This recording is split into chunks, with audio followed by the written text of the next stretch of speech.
9 নম্বর অধিকার কি? বিড়ি খায়া ঘরে যাওয়া যাবে না। কি খায়? সিগারেট টেনে ঘরে যাওয়া যাবে না। আচ্ছা আগে বলি, সিগারেটের কথা তো ডাইরেক্ট নাই। এটা কিতাব আছে বাইহাকি শরীফ, হাদিস নাম্বার 14728 নম্বর হাদিস। আর আব্দুল্লাহ ইবনে আব্বাস রাদিয়াল্লাহু তাআলা আনহুমা قال قال رسول الله صلى الله عليه وسلم। আব্দুল্লাহ ইবনে আব্বাস রাদিয়াল্লাহু তাআলা আনহুমার বর্ণনা, আল্লাহর নবী সাল্লাল্লাহু আলাইহি ওয়াসাল্লাম বলেন, উহিব্বু আন আতাযায়্যানা লিল মারআ কামা উহিব্বু আন তাতাযায়্যানা লি। সত্যি করে বলবেন। আমি তো সত্যি করে বলছি, আমি চাই আমার বিবি আমার সামনে পরিপাটি হয়ে থাকুক, সুন্দর হয়ে থাকুক। আপনারা সবাই এটা চান না? নবীজি বললেন, আমি আমার বিবির কাছে আমি ওইভাবে পরিপাটি হয়ে থাকা পছন্দ করি যেমন আমি পছন্দ করি আমার বিবি আমার সামনে পরিপাটি হয়ে থাক। নবীজি বলেন, আমি স্বামী হিসাবে আমার বিবির সামনে সবচাইতে সুন্দরভাবে উপস্থাপন করতে চাই নিজেকে, যেইভাবে আমি চাই আমার বিবিও যেন আমার সামনে সবচাইতে সুন্দরভাবে উপস্থাপিত হয়। এখন আপনি নিজেরে সুন্দর করে খুব পরিপাটি হয়ে বিবির সামনে উপস্থাপন করা, আপনি সিগারেট টাইনা ঘরে গেছেন, বেচারি বলতেও পারে না, আপনার মুখের গন্ধ যে তার সহ্য হয় না। ভাই, এটা একটা মানুষকে আপনি কষ্ট দেওয়া, বিবি তো পরে, একটা মানুষকে আপনি কষ্ট দিচ্ছেন। সিগারেট টানা যাবে না, এগুলা জাহান্নামের খাদ্য। সিগারেট কিসের খাদ্য? আচ্ছা আইসা পড়ছে তো বুঝলেই দিই, জাহান্নামের খাদ্য যে দেখেন তো মিলেনি। আল্লাহ তাকা হাদিসুল গাশিয়া উজুহু ইয়াউমাইযিন খাশিআ আমিলাতুন নাসিবা তাসলা নারুন হামিয়া তুসকা মিন আইনিন আনিয়া লাইসা লাহুম তাআমুন ইল্লা মিন দরি'। জাহান্নামীদের খাদ্যের মধ্যে একটা খাদ্য হলো দরি' নামক খাদ্য। কি খাদ্য বলতে হবে সবাই? দরি'। বিড়িখোররা এবং বিড়িখোর ছাড়া সবাই জোরে কোন কি নাম? দরি'। জাহান্নামের একটা খাদ্যের নাম হলো দরি'। এটা সূরা গাশিয়ার 6 নম্বর আয়াত। 7 নম্বর আয়াতে আল্লাহ বলেন দরি' নামক খাদ্যটা খাইলে কি হবে। 6 নম্বর আয়াতে বললেন জাহান্নামীদের একটা খাদ্যের নাম দরি'। এখন 7 নম্বর আয়াতে আল্লাহ বলেন দরি' নামক খাদ্যটা খাইলে যা হবে, কি হবে? 1, লা ইউসমিনু, এই খাদ্যটা মানুষের স্বাস্থ্য বাড়ায় না। 2 নাম্বার, ওয়ালা ইউগনি মিন জু, ক্ষুধা নিবারণ করে না। এবার আমি বলবো, আপনারা জবাব দিলেন, বলেন তো দরি' নামক খাদ্য মানুষের কি বাড়ায় না? স্বাস্থ্য। আর কি নিবারণ করে না? আবার দরি' নামক খাদ্য মানুষের কি বাড়ায় না? কি নিবারণ করে না? আমি চিন্তা করে দেখলাম দুনিয়ার একমাত্র একটা খাদ্যের নাম হলো বিড়ি। এই বিড়ি মানুষের স্বাস্থ্য বাড়ায় না, ক্ষুধা নিবারণ করে না, অতএব এটা জাহান্নামের দরি' নামক খাদ্যের সাথে মিলে যায়। আল্লাহ বলছে দরি', কি আজীব কথা, লা ইউসমিনু, এটা স্বাস্থ্য বাড়ায় না, ওয়ালা ইউগনি মিন জু, ক্ষুধাও নিবারণ করে না। আজীব কথা তো, দুনিয়াতে এমন কি খাদ্য আছে স্বাস্থ্য বাড়ায় না, ক্ষুধাও নিবারণ করে না? এই যে বিড়ি, সিগারেট স্বাস্থ্য বাড়ায় না, ক্ষুধাও নিবারণ করে না। তো আল্লাহ পাক রব্বুল আলামিনের জাহান্নামে যে খাদ্য দরি, এটার সাথে দেখেন তো দুনিয়ার বিড়ির মিল আছে না নাই? আর খায়েন না। তো 9 নম্বর স্ত্রীর অধিকার, স্ত্রীর এটা আপনার কাছে পাওনা। তিনি যেমন আপনার সামনে পরিপাটি হয়ে থাকে, আপনিও তার সামনে এইভাবে পরিপাটি হয়ে নিজেকে উপস্থাপন করা, এটা আপনার কাছে পাওনা নয়। 10 নম্বর, আপনি বিয়ে করছেন, করার পর সারাদিন রোজা রাখেন আর সারা রাত খালি নফল নামাজ পড়েন বিয়ে করার পর। আইয়াউফাহা, স্ত্রীর বিশেষ চাহিদার প্রতি খেয়াল রাখা, এটা 10 নম্বর অধিকার, স্ত্রী আপনার কাছে পাওনা। দলিল সাধারণ কিতাবের না, বুখারী শরীফের 1977 নম্বর হাদিসের বর্ণনা। 1977 নম্বর হাদিসের বর্ণনা বুখারী শরীফের। নবীজির একজন সাহাবা আব্দুল্লাহ ইবনে আমর রাদিয়াল্লাহু তাআলা বিয়ে করছে। বিয়ে করার পর সারা দিন রোজা রাখে, সারা রাত নামাজ পড়ে। নবীজির কানে এই সংবাদ পৌঁছে গিয়েছে। আব্দুল্লাহ ইবনে আমর বলেন, নবী রে, কে জানি বলে দিছে, আন্নি আসরুদুস সাওমা ও উসাল্লিল লাইলা, আমি সারা দিন রোজা রাখি, সারা রাত নামাজ পড়ি। আল্লাহর নবীর কানে এই বিচার গেছে।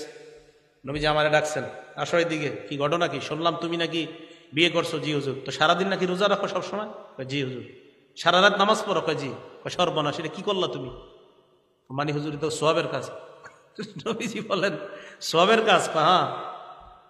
নবীজি বলেন, এখন থেকে মনে রাখবা, ইন্নালি আইনিকা আলাইকা হাজ্জ, 1 নাম্বার, তোমার চোখের হক আছে। বলেন কিসের হক? চোখের হক হলো চোখে একটু মাঝে মাঝে ঘুমাইতে দেওয়া, এটা চোখের হক, চোখের হক। 2 নাম্বার, ইন্না লিনাফসিকা আলাইকা হাজ্জ, তোমার স্বাস্থ্যের একটা হক আছে। হুজুর বুঝলাম। 3 নাম্বার, ওয়া ইন্না লিআহলিকা আলাইকা হাজ্জ, বিবির একটা হক আছে। বিবি তোমার কাছে যেই হক পাও না, তুমি যদি সারা রাত নামাজ পড়ার সারা দিন রোজা রাখো, বিবির হক নষ্ট করার কারণে আল্লাহর সামনে দাঁড়াতে হবে। স্ত্রীর বিশেষ হক নফল নামাজের মাধ্যমে আর নফল রোজার মাধ্যমে নষ্ট করা যাবে না। মাঝে মাঝে রোজা রাখা যাবে, সোমবারে রাখেন, বৃহস্পতিবার দিন রাখেন, আর মাসের 13, 14, 15 রাখেন। আইয়ামে 20, চন্দ্র মাসের 13, 14, 15, সোমবার বৃহস্পতিবার। তাহলে প্রতি সপ্তাহে যদি 2টা করে হয়, মাসে 8টা হয়। আর মাঝের যদি আপনার 3টা হয়, তো 8 আর 3 মাশাআল্লাহ 15 হয়ে যায়। অনেক সময় দেখবেন 15 হবে, অনেক সময় একটু কম বেশি হতে পারে। আর 15 হয়ে গেলে দাউদ নবীর রোজার মতো হয়ে যাবে। দাউদ নবীর রোজা মাসে 15টা রোজা, 15টা রোজা না, একদিন রোজা রাখতেন, একদিন রাখতেন না, আবার রাখতেন, আবার রাখতেন না। তো নবীজি এক হাদিসের মধ্যে এটা বলছে, উত্তম রোজা হলো দাউদ নবীর রোজা, একদিন রাখতেন আর একদিন রাখতেন না। সুবহানাল্লাহ। তাহলে নফল রোজা, স্ত্রী আছে আপনার, স্ত্রী থাকার পরেও আপনি একদম সারাক্ষণ সারাদিন রোজা রাখা প্রত্যেক দিন, আর সারা রাত নামাজ পড়া, এটা বিবির হক নষ্ট করা, চোখের হক নষ্ট করা, স্বাস্থ্যের হক নষ্ট করা। আমাদের নবীজি বলেছেন, আমা ওয়াল্লাহি ইন্নী লাআখশাকুম লিল্লাহ, এই মানুষ শোনো, এই পৃথিবীর মধ্যে, বুখারী শরীফের হাদিস নাম্বার 5063 নাম্বার হাদিস, নবীজি সাল্লাল্লাহু আলাইহি সাল্লাম বলেন, শোনো আল্লাহর কসম, এই পৃথিবীতে আমি নবীর চাইতে আল্লাহকে বেশি কেউ ভয় করে না, আমি নবী আল্লাহকে সবচেয়ে বেশি ভয় করি। এই আমি নবীও রাতে ঘুমাই, আমিও রাতে নামাজ পড়ি, আমিও দিনে রোজা রাখি, আবার রোজা রাখি না। সুবহানাল্লাহ। কথাগুলো বুঝে আসছে সবার? তাহলে 10 নাম্বার, বিবির বিশেষ একটা হক আপনার কাছে পাও না, এই হকের প্রতি আপনি লক্ষ্য রাখতে হবে। 11, আত-তালাত্তুফু বিজ-জাওজা, বিবির মনোরঞ্জন করা, মাঝে মাঝে বিবির আনন্দ বিনোদন দেওয়ার চেষ্টা করা। মানুষ মনে করে কি যে মনে হয় পর্দা করি, বোরকা পরে, হাত মোজা পাও মোজা পরে, এদেরকে নিয়ে মনে হয় বিনোদন টনোদন ইসলামী নিষেধ, যেহেতু হুজুর আমার বিবি এখন থেকে হাত মোজা পা মোজা পরে, মনে হয় সব শেষ হয়ে গেছে। না, এই যে রাত্রে আপনি, এই যে রাত্রে আজকে মাহফিল, প্রত্যেক দিন তো মাহফিল থাকবে না, বাজে এখন 9টা 45, আগামীকাল 9টার দিকে আপনার বিবির নিয়ে আপনি রাস্তায় হাঁটেন, আশেপাশে হাঁটেন, কে আপনার নিষেধ করবে না? বাড়ির আশেপাশে হাঁটেন, কথা বলেন দুজনে, চন্দ্র রাতে আপনারা 2 জন হাঁটেন, কথা বলেন, দলিল দিচ্ছি একের পরে এক। এইভাবে স্ত্রীর মনোরঞ্জন করা, এটা ইসলাম নিষেধ করে না, এটা জায়েজ আছে। একের পর এক দলিল খালি শোনেন। বুখারী শরীফ হাদিস নাম্বার 5190 নাম্বার হাদিস, আম্মা জান আয়েশা সিদ্দিকা রাদিয়াল্লাহু তাআলা আনহা বলেন, কানাতিল হাবাশাতু ইয়ালআবুনা বিহিরাবিহিম, হাবশী গোলামরা বর্ষা নিয়ে মদিনার চত্বরের মধ্যে প্রতিযোগিতা করতে লাগলো, বর্ষা খেলা। আম্মা জান আয়েশা বলেন, আমি পিচ্চি ছিলাম, আমি ছোট ছিলাম, আল্লাহর নবীর পিছনে আমি দাঁড়াইলাম, সাতারনি রাসূলুল্লাহ, নবী আমার সামনে আড়াল হয়ে দাঁড়াইলেন, আমি পিছনে দাঁড়াইয়া মা জিলতু আনজুরু ইলাইহিম, তাদের বর্ষা খেলা দেখতে লাগলাম, হাত্তা কুনতু আনা আনসরিফু, যতক্ষণ আমার মন চাইলো ততক্ষণ আমি দেখলাম। আম্মা জান আয়েশা বলেন, ফাকদুরু কদরাল জারিয়াতিল হাদিসাতিস সিন্নি তাসমাউল লাহওয়া, তোমরা অনুমান করতে পারো আমার মতো একটা মেয়ে বয়সী, এই বয়সের মেয়ে কি পরিমাণ আমোদ প্রমোদ পছন্দ করে, তোমরা এটা অনুমান করতে পারো।